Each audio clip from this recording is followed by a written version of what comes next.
سلامونه ملګرو، هیله ده روغ جوړ او صحتمند به وئ. بیا هم د نوې ویډیو سره ستاسو خدمت کې حاضر شو.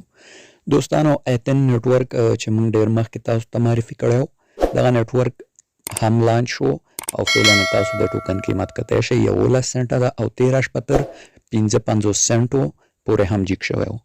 نو دا چې موږ به خپل ټوکن څنګه له اتین نیټورک څخه صرافي ته ویډرا کوو او څنګه به یې خرڅوو، دغه طریقه په دې ویډیو کې مکمله را سره وګورئ. راځئ زه ویډیو ته که لومړی ځل مو د زموږ له چینل لیدنه کوئ، چینل سبسکرایب، ویډیو لایک کړئ. ښه نو دوستانو، که چېرته تاسو غواړئ خپل ټوکن خرڅ کړئ نو تاسو ته صرف میګزي صرافي کې خرڅوی شئ. میګزي صرافي به وضع کوئ، دلته به پورته ډیپازیټ ووهئ. دا چې مو ووهلو دا ډیپازیټ کرپټو به ووهئ. په دا پورته سرچ کې به تاسو ورته ATN ولیکئ. ATN چې مو ولیکه دا د اتین نیټورک، په دې به کلیک کړئ. په دې چې مو کلیک کړئ دلته تاسو ته یو ادرس درکوي، دا ګورئ، دا به کپي کوئ او لاړ به شئ اتین اپلیکیشن ته. زه ځم اوس اپلیکیشن ته. نو دوستانو، اتین اپلیکیشن ته راغلو، دلته ګورئ تا سره به ATN کوین به وي. دا ATN به اوس موږ څنګه ویډرا کوو ایکسچینج ته. هم برخې ته به راشو، لاندې به راشئ دوستانو، دلته یو آپشن ده په نوم دی راجستر. دغه راجستر آپشن به تاسو پیدا کړئ. که چېرته تاسو ته نه وي نو خپل اپ به اپډیټ کړئ. دا ګورئ راجستر آپشن، په دې به کلیک کوو او دلته چې راغلو لاندې به راشئ. دلته به لومړی دا ماکس وهئ، خپل ټوټل بیلنس به ویډرا کوئ. دلته به همغه ادرس چې موږ کاپي کړو میګزي صرافي نه به واچوو. صحیح، هغه د ما ادرس واچوو. لاندې درته ګورئ دا به په خپل حالت پرېږدئ. نو دغه ATN به موږ راجستر کوو د ویډرا لپاره. نو دوی ویلي چې موږ مثال دغه تاسو ته په یو هفته شاوخوا کې تاسو ته لیږو. دلته پورته هم لیکلي دي چې موږ یو هفته ټایم نیسي یا دومره ټایم نیسي، خو همدغه ټایم یې درته نه لیږي. صحیح ده. نو دا به ووهو، دلته به راجستر ووهو، دا به راجستر شي او اوس زمونږ ایمیل ته یو کوډ ځي. صحیح، دلته به دا سینډ OTP باندې کلیک کوو، خپل ایمیل ته به لاړ شو، کوډ به راواخلو. نو ایمیل نه مې کوډ واخیست، کوډ به ورته دلته پیسټ کوو. نو زه دا ورته اوس پیسټ کوم. نو تاسو به هم دلته ورته کوډ ولیکئ یا به یې ورته پیسټ کړئ دوستانو. صحیح ده.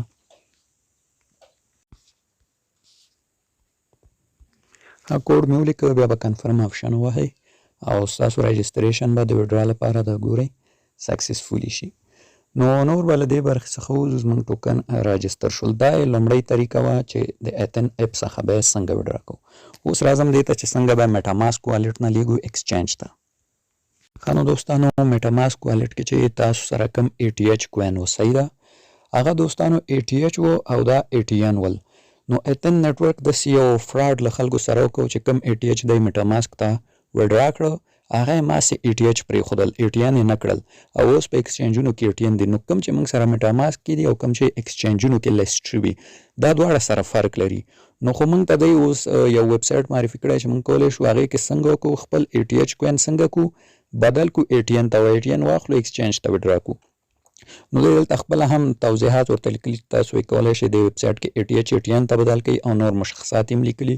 خو مهمه خبر دا ده دوستانو چې دوی ویلي موږ به په لومړي ځل ستاسو 8% کوین څنګه دي هغه تاسو ته درکوو او باقي چې مودي هغه به بیا پاتې په همدې ویب سایټ کې به پاتې، هغه بیا موږ تاسو ته په میاشتني ډول درکوو. دلته یې لیکلي هم دي. نو فعلا که چېرته تاسو سره 100 ټوکن او تاسو دلته د ویب سایټ کې راجستر کړئ نو تاسو ته 8 ټوکن ATN درکوي، 92 نور هم پاتې کېږي ویب سایټ کې، هغه به په میاشتني ډول بیا تاسو ته درکوي. معلومه نه ده چې څومره به ورکوي. نو حساب یې په دغه ډول ده. نو زه اوس راځم لاندې، اول به تاسو راشئ، دلته ګورئ دلته کنیکټ والټ لیکل شوی، یا به ووایئ تاسو به خپل میټا ماسک والټ کنیکټ کړئ. نو میټا ماسک والټ چې مو کنیکټ کړو بس دلته بس تاسو ادرس ښیي، په دا ډول کنیکټ کېږي. لاندې به راشئ، خپل ATH به راجستر کو چې تر څو موږ ته ATN ته بدل شي. دلته هم ستاسو بیلنس لیکي، ما سره 125.99 دي. نو د دې د راجستر لپاره دلته ماکس آپشن به ووهو. نو ماکس آپشن چې مو ووهه دا ګورئ ستاسو ته ټوکن راځي، دلته به ساین آپشن باندې کلیک کوئ او خپل ATH به راجستر کوئ چې ATN ته بدل شي. دلته به بیا ساین ووهئ دوستانو. نو دا چې مو ووهلو لږ انتظار کوو، لوګین سکسس شولو. اوس به دلته دا راجستر فور ویزټینګ باندې کلیک کوئ او دلته به کنفرم ووهئ. صحیح ده. کنفرم چې مو ووهلو نو دلته به اوس بیا تاسو څخه یو ساین وغواړي، انتظار کوو ورته. نو دا ډول صفحه راځي. نو دلته باید ملګرو تاسو سره په اکاونټ کې لږ تر لږه یو اندازه ایتریوم هم باید موجود وي. دلته اوس بیا په نیکسټ آپشن کلیک کوم. نو دلته ګورئ دلته موږ ته وایي چې تاسو باید 0.4 صفر ATH یا هغه اتریوم فیس ولرئ د دې کار لپاره. نو ما خپل والټ ته اتریوم ونه لېږل ځکه چې دومره ټوکن هم نه ول، نو 8 ټوکنو نه فعلا چندان څه هم نه جوړېږي، $1 هم نه راځي او دغه اتریوم باندې مصرف ډېر راځي. نو که ستاسو هم 100 یا 200 ټوکنې فکر نه کوم ارزښت ولري چې دغه ویب سایټ کې راجستر کړي، خو که ډېرې بیا کولی شئ دغه مقدار اتریوم کرنسي خپل والټ ته ولېږئ او دلته راشئ دغه اپروو آپشن ووهئ، نو ستاسو ټوکن دلته راجستر کېږي او 8% همدا اوس تاسو ته درکول کېږي، یا هم کېدای شي یو هفته وروسته تاسو ته درکړل شي ځکه دلته مشخص ټیم نه ده لیکل شوی، او ستاسو باقي مانده ټوکن به میاشتني ډول تاسو ته واضحېږي، بیا کولی شئ د جي نه ویډرا کوئ. نو دغه زموږ ویډیو اوس څنګه اتین ټوکن ویډرا کوئ او خرڅ کوئ.